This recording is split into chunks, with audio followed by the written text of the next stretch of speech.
This is how Strive works. Good afternoon. Good afternoon, everyone. Good afternoon. All right, now I got a Strive response. Yes, I am here to talk to you a little bit about Strive. But as a way of intro, Career Resources, we're a nonprofit agency based primarily out of Fairfield County and running our corporate offices out of Bridgeport. We operate a variety of programs. Strive is one of those programs. Some of the other programs that we operate that you may be familiar with is the Connecticut Works One-Stop System, as well as the statewide DSS Fatherhood Initiative. So we try to tie and link all these programs together. Strive. So what is Strive? You've probably heard a little bit about Strive. The program was actually propelled to the national spotlight in 1997 when it was featured on 60 Minutes. Its legacy basically became a myth as a boot camp approach to finding employment. Now, for those of you that have not seen the documentary on Strive, I have DVDs available at $9.95 a piece out back. No, but I do have several of these that are available. If you are interested, I'd love to actually give you one after the meeting. But Strive started actually in East Harlem. It started as the East Harlem Employment Services and was created in 1984 by a fellow by the name of Sam Hartwell and Tom Rodman. And they were committed to putting their shared vision of community empowerment into action, and they established an organization in direct alignment with its mission. And it's called Support and Training Result Invaluable Employees. For practical purposes, the name was quickly shortened to the acronym it is known by today, which is STRIVE, S-T-R-I-V-E. Now, Strive's goals, if we go to the goal page here, are very simple and very easy to measure. I mean, it's basically job placement and retention. And the Connecticut affiliates, and when I talk about Connecticut affiliates and Strive, Career Resources is one of those affiliates. There are two other affiliate agencies throughout the state. One of them is the Sands Corporation out of Hartford. They also operate Strive, and Strive in New Haven. So there's basically three affiliates. The Connecticut affiliates place an average of about 500 people per year, and the graduate and retention rates far exceed the success of any government-sponsored programs, and I'll go into those shortly. The jobs targeted through Strive are mostly entry-level. And given the experience, but basically because given the experience and educational level of our clients, as you've heard previously from the presenters, the jobs also vary in a variety of different fields. I think I have up there that there is healthcare, service, and manufacturing. Manufacturing can be broad in the sense that we do place a lot of people in like warehousing types of jobs. But our typical participant in Bridgeport, and it's important to understand this, and throughout all the Strive networks, is typically an African-American male ex-offender in his 30s without a high school diploma. So as you can guess, a pretty difficult population to place in jobs. As far as oversight of the program, oversight of this program is done on two levels, locally by Career Resources Board of Directors, myself and my team, where we establish goals internally, but also on a national level, because Strive, as I mentioned a little bit earlier, is an affiliate organization. There's 20 of these organizations across the country and another 4 internationally. So Strive is actually run in Tel Aviv. It's run in London, Ireland, and Scotland. So it's an international organization. The other part of Strive's success is really based on funding and flexible funding, and again, you're hearing that as a key element in these presentations.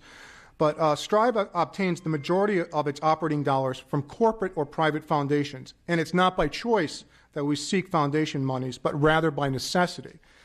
The harsh reality is that the majority of state and federal dollars are usually tied to eligibility requirements.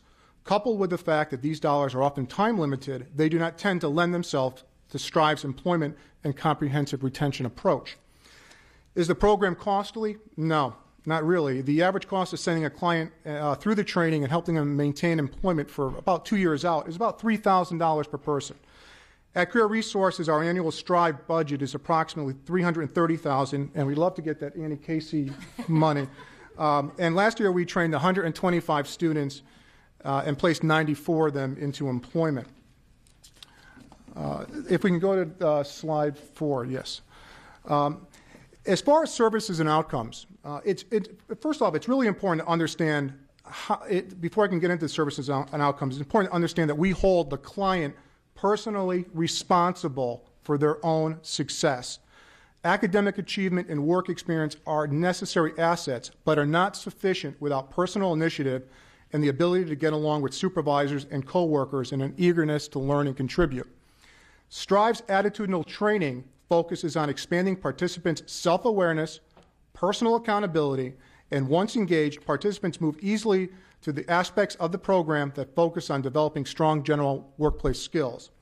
Now, the process takes place in training, not through talking intellectually about the requirements of the workplace, but rather in a highly interactive learning environment where participants' daily performance provides the teaching and learning material. Trainers work to break through hardcore barriers and fragile egos and facilitate participants through an often painful and always frightening process of self-discovery. Trainers continually strike a balance participant by participant between challenges and supports as circumstances require to achieve these results. Strive works because it holds people accountable, not systems, and the world of employment is the same. I mean, I've been in workforce development for many years, and every employer that I went to always said, give me the person with the right attitude and I can do the rest. The other key feature to Strive's success is that we provide long-term follow-up, another common theme that you heard today.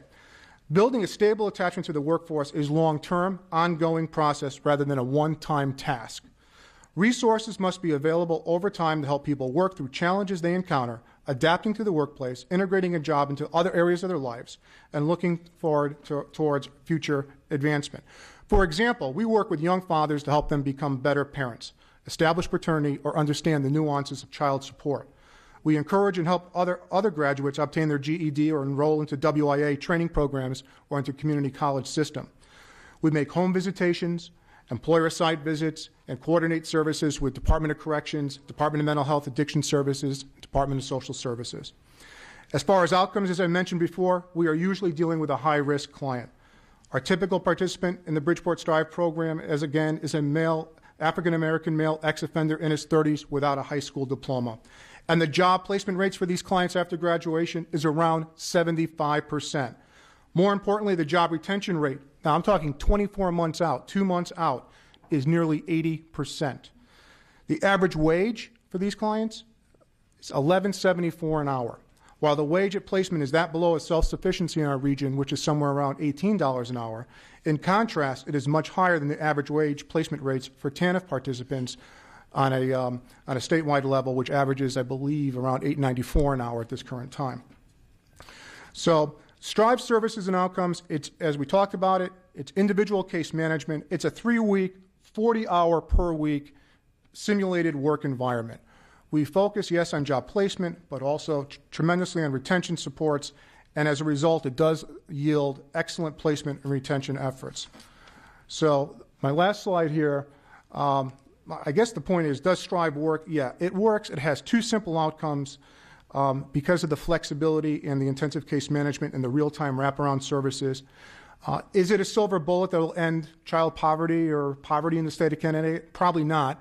But it's a weapon in our arsenal against the war on poverty for those citizens that are tired of being poor. So I'll take questions afterwards. Thank you. Thanks very much, Scott. I think you get a sense that there are certain elements